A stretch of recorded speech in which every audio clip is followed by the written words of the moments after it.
The Greedy Barber. Once upon a time there was a barber who worked for a king. He was a good barber, skilled in shaving and very sincere too. The king, well satisfied by his service, retained him for a number of years and grew very fond of him. The barber also loved his king and served him with great care. His cottage was on the other side of a small forest adjoining the palace. The barber had to pass through the forest every day in order to reach the palace and again walk back through it after his duty was over. One day the barber was walking home thinking of his good fortune in having a kind hearted king as his employer. Suddenly he heard a voice from nowhere. Oh, barber, do you want a lot of gold, diamonds, and costly jewels? The barber started in fright. This wasn't the voice of an ordinary human being. It sounded eerie and hollow. His eyes darted in all directions to see where the voice was coming from. But there was no one to be seen. He thought that it must be some sort of spirit. Frightened, he started running to escape being caught by the spirit. Oh, barber, I'm a yaksha. Do you want a lot of wealth, gold, and diamonds? The voice asked again loudly. The barber ran faster. The voice pursued him with the same query again and again. Oh, barber, do you want jars and jars of gold, diamonds, and precious stones? The barber was out of breath now, but still he ran even faster. As the voice kept repeating the question, he felt tempted. He thought, even if it is a spirit that offers it, wealth is wealth. Why should I not take it? I am a poor man and wealth will give me a lot of happiness. He kept running and panted. Yes, I want a lot of wealth, gold and diamonds. By now he had reached the end of the forest. In great relief, he slowed down to a walk as he neared his house and opened the door. Lo and behold, there stood seven huge jars which he had never seen before. Had the promised wealth already been sent? With a thumping heart, he went near the jars and peeped in. His head reeled at the dazzling splendor that met his eyes. The jars were full to the brim with shining gold coins, glittering jewels, and diamonds. He picked up a few diamonds and examined them in the sunlight streaming through the window. Because of his long years of service in the palace, he knew what real jewels looked like. He could see that all these jewels were real and expensive. What luck! Unasked, all this wealth had come to him, gifted by some unknown god. Surely he was going to be very, very happy with such riches. He had no children, there was just his wife and himself.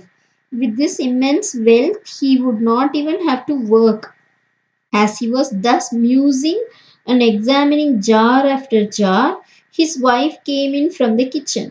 She saw what her husband was doing and asked in surprise, where did you get these jars from? How did you get all those diamonds? The barber explained how he had heard the voice in the forest, how he had accepted its offer, and how he had found the jars on reaching home. You've been in the house all this while. Did you hear any sound? The jars must have been brought in by somebody. The wife shook her head. She had not heard anything at all. Nevertheless, she was as pleased with the riches as her husband, and together they started to examine them. All the jars were full except the seventh one. The seventh one was only one fourth full. The couple looked at each other in dismay. What a pity, the wife exclaimed. You must have come in too soon and disturbed our unknown benefactor. You ran unnecessarily. Had you come walking slowly, the invisible God would have had the time to fill this jar too. She sighed unhappily. That is why they say, slow and steady wins the race. You were too fast. Her reasoning appeared sound to the barber. Yes, he admitted ruefully, I did run fast. It must have been a hard job for him to carry all the jars here and fill them up one by one. Had I walked slowly, the seventh jar would have been full too. How unfortunate we are! Sighing, he wept and blamed himself again and again. The wife also shed tears and wailed. How unlucky we are! Our unknown benefactor ought to have warned you not to return too soon. Oh, why did he not tell you to wait for some time and then come home? They held on to each other and wept again. Thus they grieved for this lapse till the evening.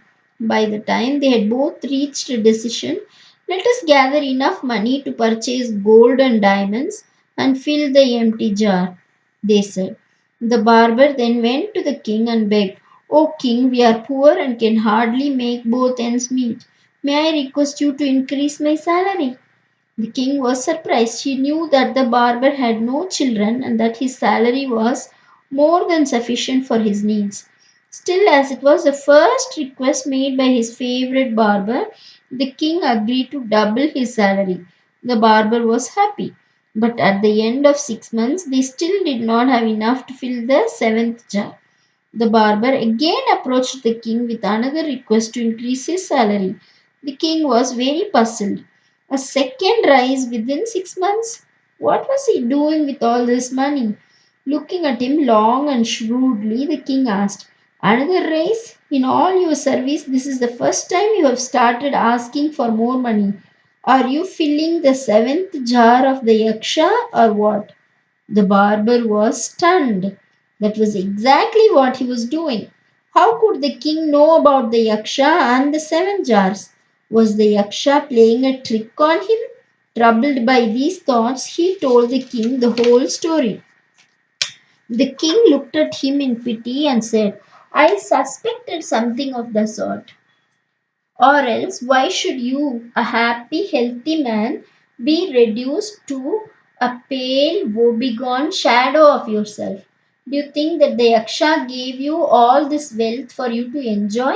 He gave it mischievously to kill you with anxiety and greed. The 6 jars of gold are more than enough to last you and your wife till the end of your lives. But you won't be satisfied with what you have. You will worry about what you haven't got in the seventh jar. The Yaksha knows how greedy the human mind is, and he gave you the 7 jars only to kill you both.